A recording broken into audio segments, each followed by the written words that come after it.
This guide is for beginners or for people that would like a refresher on how to build a computer. For those of you that already know how to build a computer, you may learn something from this guide, and for the absolute beginner, after watching this video, you should be able to build one on your own.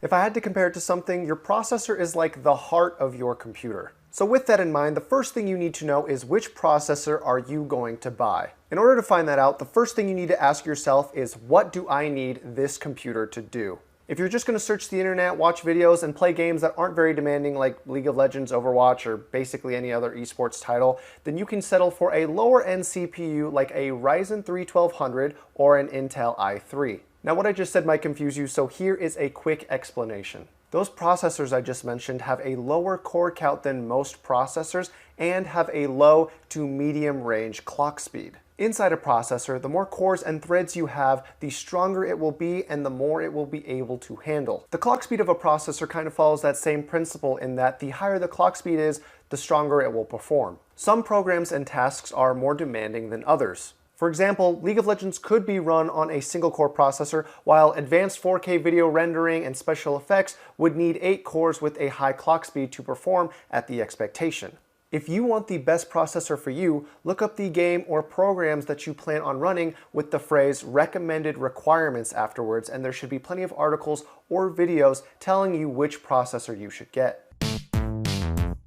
As the name implies, this part is to keep your processor cool. A processor gets very hot while performing tasks and needs help staying cool in order to keep doing so. Without a cooler, your processor would fry. Now, most processors have an automatic shutdown feature when they get too hot, but either way, you never want your processor to get there. There are two main ways to cool your processor, which are air cooling and liquid cooling. Both have their benefits, but for a beginner, I would recommend air cooling since it's a little bit easier to install. Now, some manufacturers sell CPU coolers with their processors, like AMD with their Ryzen chips. Most of the time, these processors are sufficient, but if you plan on doing something like long-term gaming or extreme content creation, then I highly recommend getting a beefier cooler.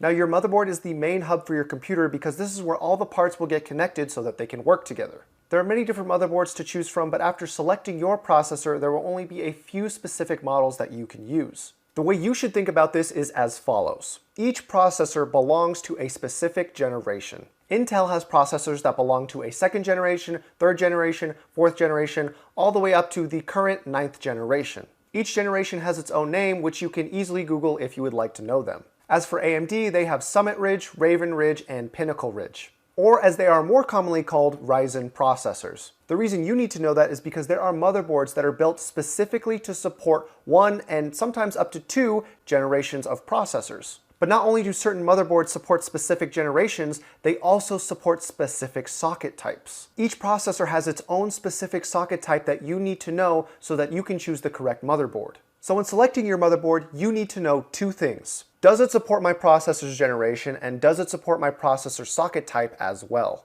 There should be a few options for you to pick from once you find motherboards that fit those 2 qualifications, and by the way, some will be more expensive than others. From my experience, the cheaper ones will be plain looking and sometimes have issues, and the more expensive ones will have a lot more features and look a lot nicer. If I were you, I would just get something in the middle.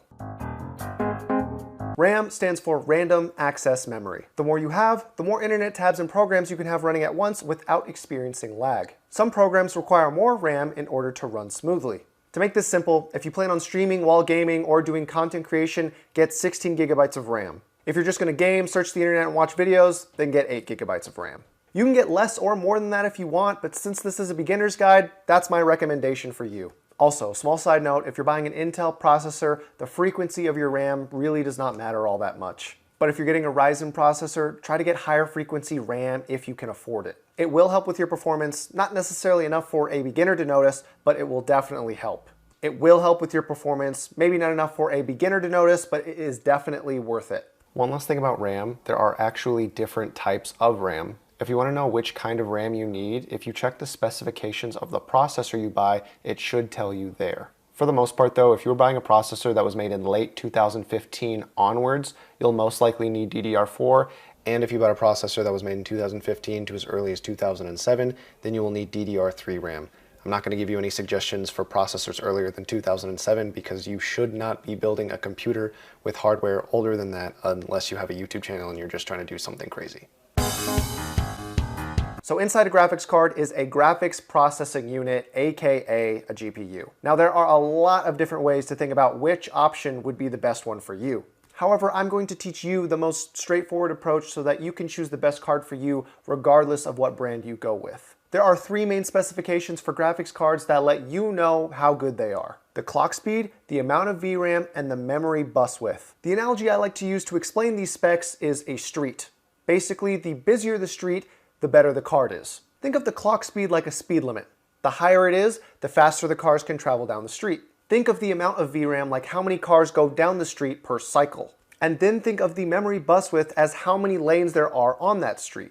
The cars are supposed to represent data, and basically, the more cars you have moving and the faster they can travel, the better performance you will get out of your graphics card. However, if you can't understand that analogy, here is my recommendation to you. Do not ever get anything lower than 1000 megahertz clock speed, 2 gigabytes of GDDR5 RAM, and 128-bit memory bus width. It's not that specs lower than that are unplayable, but they will definitely be less enjoyable. This one is pretty easy to understand. You need a power supply so that all your parts can have the power to run. Parts like your processor and graphics card will have a recommended wattage when you look at their specifications. If you add up that recommended wattage and buy a power supply with that much wattage, you should have more than enough power to run your computer successfully. For the most part though, what I have come to learn is that if you use power supplies that come with a little less wattage than what they recommend in the specifications for your parts, you'll usually be fine. I'm not saying you should do this, but I've been able to run computers where the recommended wattage was 650 watts on a 450 watt power supply.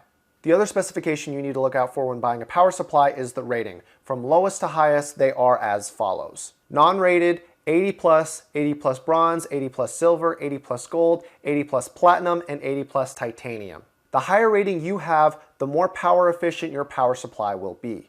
In detail, this means that your power consumption will more accurately reflect what your computer needs depending on what tasks it's being asked to run. Also, my warning to beginners is that out of all the parts to try and save money on, don't let one of them be your power supply. Cheap power supplies are more likely to have issues, and the worst case scenario is that if your power supply goes bad or fries, it has the potential to fry all the other components in the computer with it. That doesn't mean get an 80 plus titanium rated power supply, but if you do get something 80 plus bronze rated, you should be fine. Also, there are different sized power supplies, but unless you're getting a mini ITX motherboard, just get the regular sized ATX power supply.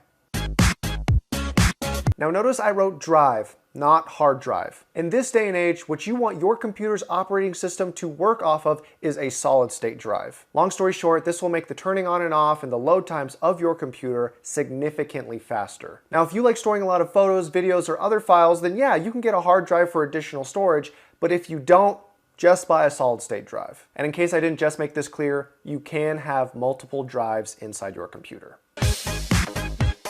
This is the glue you will be using to keep your CPU cooler on your processor. The reason we specifically use thermal paste is because its compounds make it better for heat transfer. The other reason we use it is because on a microscopic level, the lid of your CPU and the base of the CPU cooler have cracks that the human eye cannot see. What the thermal paste does is it helps fill up those cracks for a more clean heat transfer from the CPU to the CPU cooler.